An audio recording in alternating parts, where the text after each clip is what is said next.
I think we have a new star on our hands as Paolo Banchero is turning into one of the best players in the NBA before our eyes. We had a loaded Monday slate of NBA games, and the first thing I definitely want to talk about is how good Paolo Banchero has been this year for the Orlando Magic. He just had the best individual performance this year, in my opinion, when the Magic defeated the Indiana Pacers 119-115. Paolo had 50 points in this game, including 37 points at halftime. He also tallied 22 free throws, knocking down 15 of them. So who knows? If Paolo Banchero was hitting his free throws, there was a chance he could have had 60 points in this game. And I want to just talk about a little bit how good Paolo has been for this Orlando Magic team this season and how far he could potentially take them in the Eastern Conference. As through 4 games this year, Paolo Banchero was averaging 28.5 points, 9.3 rebounds, 6 assists. He's shooting 48% from the field, 39% from 3, and the Magic are 3-1 to start off this year's season. Now, they were the 5 seed last year. Paolo Banchero was an all-star. I think there's a chance that we're seeing the linear progression of Paolo Banchero because we saw it from year number 1 where he was a rookie of the year and averaged 20 points and 7 rebounds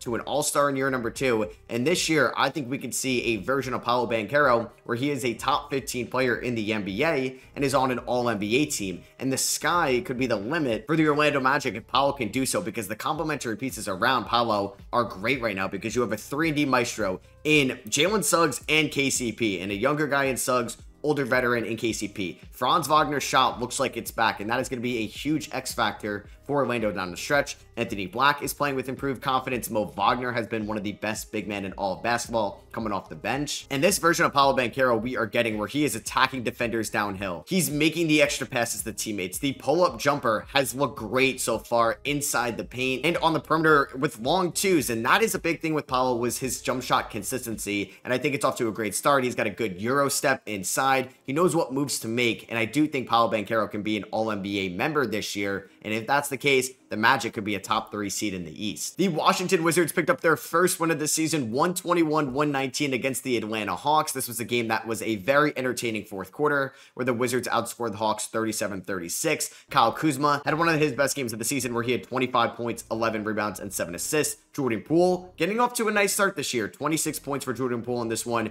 Corey Kispert had 21 points off the bench. But I think most notably, Bilal Coulibaly. He was 5 of 12 on the field. He had 17 points, but I thought he did a phenomenal job on the defensive end of the floor, especially guarding Trae Young when it mattered the most. And that is the big X factor coming out of this game for Washington if Bilal could turn into this two-way stud for them long term. And this game shows the potential that he has. I also want to give a shout out to Jalen Johnson, who had the best game of his season after a disappointing first couple of games. He put up 29 points, 12 rebounds, and 7 assists in this one. Man, the Milwaukee Bucks, it's getting a little scary for them. They dropped this game to the Boston Celtics 119-108. This game was in Boston. This was the Peyton Pritchard game. He had 28 points off the bench, 8 of 12 from 3, and this is like the 7th best player on a fully healthy Celtics squad. So it just goes to show you how unfair this team is right now. But I think we're seeing the talent gap between the Milwaukee Bucks and the Boston Celtics. These two teams were very close to each other a couple years ago. You could even say last year. And now I think we're seeing that in a 7-game playoff series, the Celtics would be pretty big favorites against Milwaukee. And that's something they're going to have to work on because their bench unit in this game is still not getting it done. And that is going to catch up to them towards the end of the season. The Miami Heat picked up their second win of the season, beating the Detroit Pistons 106-98. And I'm starting to feel bad for Cade Cunningham.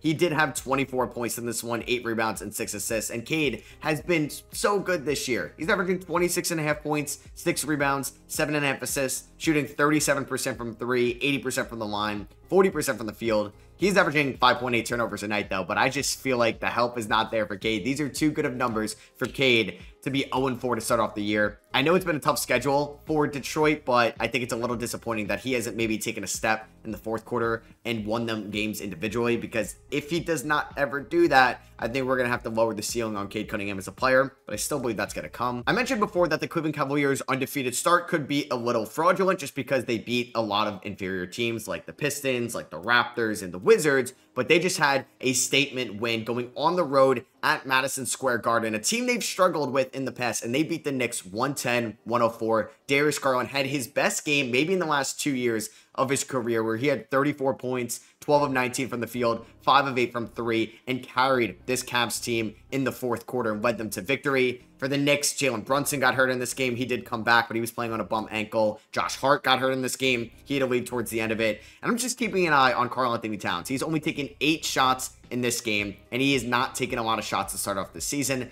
I think that's something the Knicks are definitely going to have to work on. I was ready to sound the alarm if Denver ended up losing to the Toronto Raptors in Toronto, but they came back in the fourth quarter. They forced overtime, and they beat the Toronto Raptors 127-125. Something I'm definitely keeping an eye on is Nikola Jokic's workload this year. He's averaging around 39 minutes per game to start off the season. His career high before this is 34.5 minutes per game. So I think Mike Malone and this Denver Nuggets team is really going to have to rely on Jokic playing a career high in minutes this season to keep them relevant in these games. Jokic was phenomenal. He had 40 points, he had 10 rebounds, 4 assists, but he played 44 minutes for this Nuggets team. So even if overtime didn't happen, he was going to play 39 minutes, which is an insane workload for Nikola Jokic, who's never really seen this workload before. And I want to give a shout out to Scotty Barnes, who I thought had a good game here and impacted the game in a bunch of different ways. And I thought RJ Barrett had a nice return as well to start off his first full year in Toronto. I was shocked that Memphis blew this game, but they got outscored 33-23 in the fourth quarter after having a 10-point lead after the first quarter, and Memphis lost to Chicago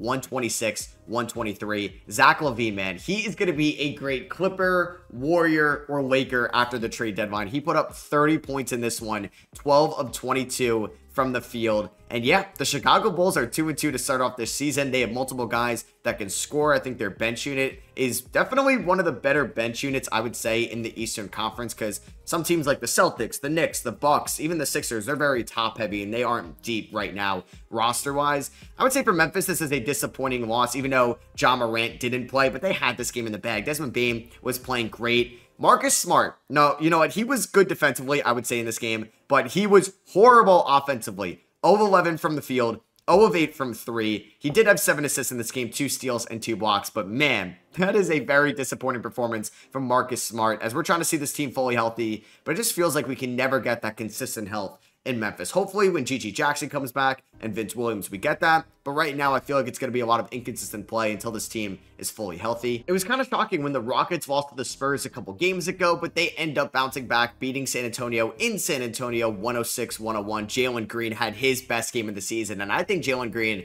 has done a good job on the defensive end of the floor. 36 points in this one, though, offensively, 50% from the field, 7 of 13 from 3, perfect from the free throw line, and I thought he had the confidence, the athleticism, and the multiple ways of scoring to keep the Spurs in this game, and was really crafty down the stretch. So I want to give shout outs to Jalen Green in this one. Wemby, maybe I wouldn't say like a stinker, but not really up to Wemby's unreal expectations. He did have 20 rebounds, 4 blocks, and 5 assists in this one, but 6 of 14 from the field. Chris Paul probably had one of his better games as a Spur so far, and Alperen Şengün has not been off to a great start this season. I wonder if he's maybe feeling the effects of being injured last year, but he has not really had a good game yet so far in the 2025 season. The Utah Jazz lost again. They've yet to win a game this season. They lost 110-102 to the Dallas Mavericks. Unfortunate shame, and I thought this was a good game for the Jazz, a game they definitely could have won, but they just got off to a slow start to start off the game and to start off the second half. Kyrie Irving had a really good game here. I would say the best game of his Mavericks season this year. And Keontae George, I think, needs to be better. I feel like his shot selection has not been solid to start off the year. And then we had the Lakers lose their first game. They lost 109-105 to the Phoenix Suns. Man, I could get a 7-game playoff series out of these two teams. I think they have 2 good coaches, Mike Budenholzer in Phoenix, JJ Redick in LA, and they would just be so much fun to go at each other. Kevin Durant and Devin Booker were not missing. KD had 30. Devin Booker had 33. Their mid-range jumpers were off the charts. Ryan Dunn,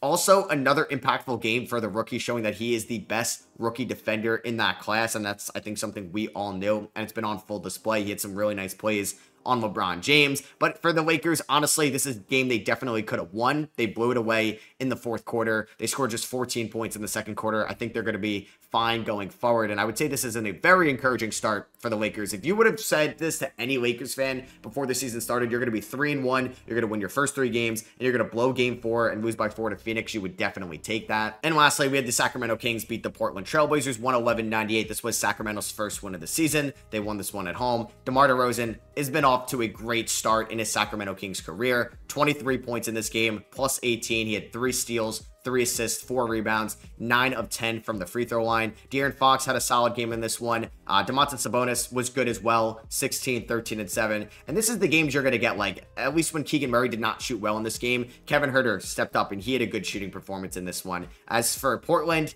Scoot Henderson, I think, has actually been pretty solid this year. So that's my one takeaway here. I would like to see, I don't know, in these games, I don't really want to see DeAndre Ayton cook. I would like to see more Donovan Clingan. He only appeared in 12 minutes in this one. I do hope that we get Tamani Kamara to the bench and Scoot Henderson to start, but I'm glad that Chauncey Billups is playing Scoot Henderson more because he did play 28 minutes in this game. So let me know what you guys thought of yesterday's NBA slate or just anything going on in this league right now. Let me know what you think about Paolo Banchero. Am I too high on him, or do you agree with what I was saying about him earlier in this video? Drop a thumbs up if you guys do enjoy. Subscribe if you're not already, and I'll catch you guys in the next one. Peace.